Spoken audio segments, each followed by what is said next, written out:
ایک ہرے بھرے جنگل میں بہت سے جانور رہتے تھے۔ جنگل میں ایک ندی بھی تھی جہاں جنگل کے تمام جانور پانی پیتے تھے۔ ارد گرد جھاڑیوں کے جھنڈ تھے، رنگ برنگے پھولوں کی بیلیں تھیں اور سرسبز شاداب پھلدار درخت بھی تھے۔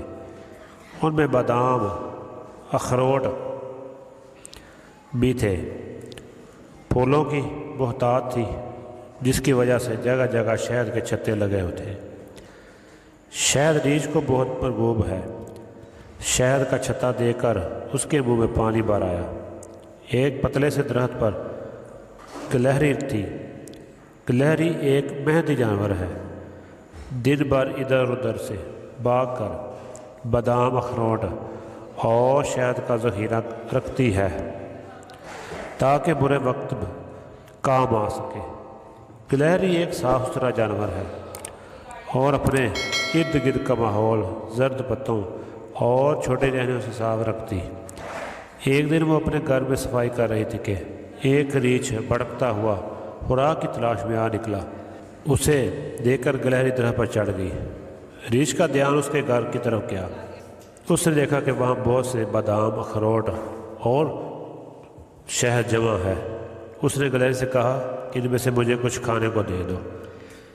گلہری نے کہا کہ اس نے برے وقت کے لیے سنبھال کر رکھا ہے۔ ریچھ نے کہا کہ اب سمجھو برا وقت آ گیا ہے، اگر تم نے مجھے نہ دیا تو میں اس پتلے درخت کو ہلاؤں گا اور یہ ساری چیزیں نیچے گر جائیں گی۔ تم منہ دیکھتی رہنا، تجھے اپنی جان بچانا بھی مشکل ہو جائے گا۔ بیچاری گلہری بہت پریشان ہوئی کہ اس مصیبت سے کیسے نجات حاصل کی جائے۔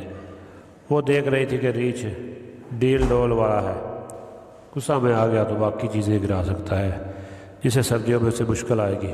وہ سوچ میں پڑ گئی اور اسے ایک ترکیب ذہن میں آئی۔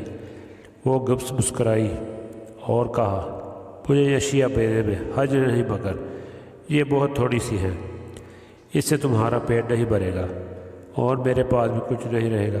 مجھے ایک جگہ کا علم ہے، وہاں بہت سا شہد، بادام، اخروٹ ہیں۔ اس نے جلدی کہا، جلدی کرو، مجھے وہ جگہ دکھاؤ۔ گلہری نے کہا، میں تمہارے اوپر بیٹھتی ہوں، وہاں چلتے ہیں۔ ریچھ خوشی خوشی مان گیا۔ گلہری اس کے سر پر بیٹھ گئی اور کہا، سیدھا چلو، بائیں سے دائیں چلو، ادھر سے بائیں، سیدھے ادھر سے بائیں، ذرا تیز بائیں دائیں۔ ریچھ زیادہ شہد کے لال میں بھاگتا رہا۔ گلہری نے کہا، اب رک جاؤ۔ ریچھ کی سانس پھول گئی تھی۔ گلہری نے اس سے اترتے ہوئے کہا، سیدھا غار میں گھس جاؤ، وہاں شہد کا بہت بڑا ذخیرہ ہے، پیٹ بھر کر کھانا۔ ریچھ جلدی سے غار میں گھس گیا۔ وہ غار شیروں کا مسکن تھا۔ جب انہوں نے ریچھ کو بلا اجازت غار میں گھستے دیکھا تو اس پر چمٹ پڑے۔ بھوکے ریچھ نے بڑا مقابلہ کیا مگر شیروں کے سامنے نہ ٹھہر سکا اور جان کی بازی ہار گیا۔ گلہری نے کچھ دیر انتظار کیا۔ جب شیروں کی آواز مدھم ہو گئی تو وہ سمجھ گئی کہ لالچ ریچھ اپنی انجام کو پہنچ گیا۔ وہ جنگلی پھلوں کو کھاتی اپنے گھر کی طرف روانہ ہو گئی۔ دیکھا بچوں، لالچ بری بلا ہے۔ ریچھ لالچ نہ کرتا تو گلہری سے کچھ حاصل کر لیتا۔